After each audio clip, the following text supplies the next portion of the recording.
G'day, Adrian here from Harcourt in Wollongong, just chatting to you today about a little topic called first offers syndrome.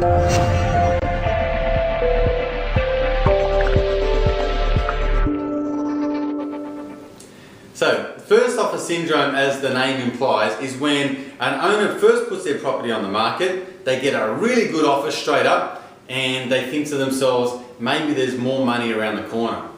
In my experience, sometimes that doesn't happen, and I'm going to share with you some insights as to what to do when it does happen in your situation, and also a couple of little key indicators that kind of give you an idea of where your property is heading and how to avoid missing that right buyer right at the very start and losing money.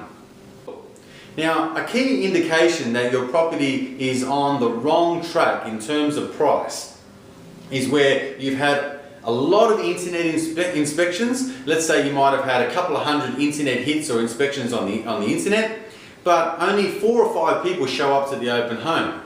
There's a message in those numbers there where you've got a lot of people looking at you online, but not a lot of people are coming to physically view the home, because what they're doing is comparing you to other properties on the market and they're not seeing real value.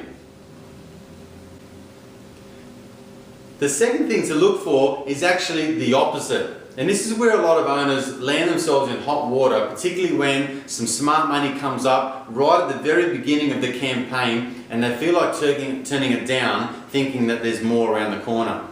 And that's when the property first gets listed on the market. It goes up on all the websites and it's getting a lot of web traffic. So a lot of people are looking at it and the internet inspections are really high.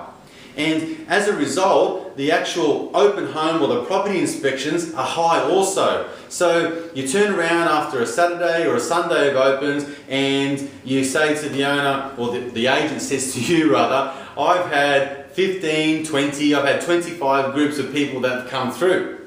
So you're thinking that there's a real high level of internet interest there, everyone's seen it online, and now there's been 20 groups through that come through on the open home, and all of a sudden on that first weekend you receive a really good offer.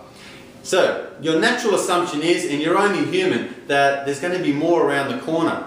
But sometimes that when you see that there's an opportunity to get some smart money up front, it's really a catch-22 situation where you might find yourself knocking back that first offer. Then all of a sudden you're into the second week, but the open home numbers only go down to, say, 10 or could be 8 or even 9 people that have come through. So you've gone now from 20 people down to 8 or 9, and you really had that first offer, but no one's come through with the second offer. So again, there's a message in those numbers that all the good buyers have come right through at the very beginning and they've seen your home.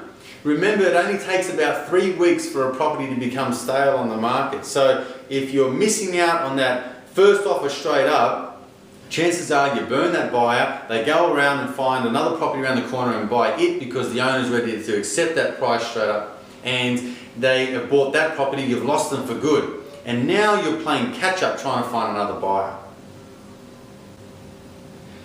So what do you do? This is really, I guess, a general video, but it's only my experience. I'm just sharing with you what happens to myself, I guess, week in, week out with different owners.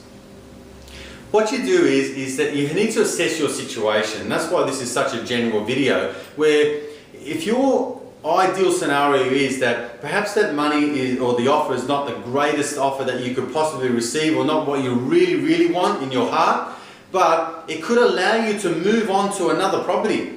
And therefore, that speed and that time that you need to take to accept that price and move on to another property could be the most beneficial thing to you. Meaning that it doesn't necessarily give you the most dollars in your back pocket, but allows you to secure another property sooner and avoid missing out on another destination that you really love to go to.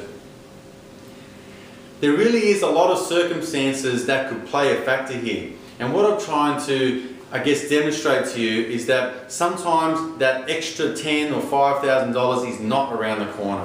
You need to assess your situation at the time, ask your agent to go back and try and get more money, but if it's not there, really need to sit down and say, is this a bird in the hand type of scenario? Can it allow me to move on with my property goals much sooner than what I anticipated, and I can capitalize now on maybe purchasing another home at a discounted price? Or perhaps it allows you to pay off another mortgage, which could reduce your loan by 10 years and save you $50,000 in interest. There are a lot of things to really consider, and this first offer syndrome really lands a lot of owners in hot water because they miss the smart money up front, and then they're playing catch up trying to get another offer that's just as good as the first one. So there you have it. If you want any more help or tips, please subscribe down below, stay up to date with my YouTube blogs, or to contact me, go to my website, www.adriandemico.com.au. Chat to you soon.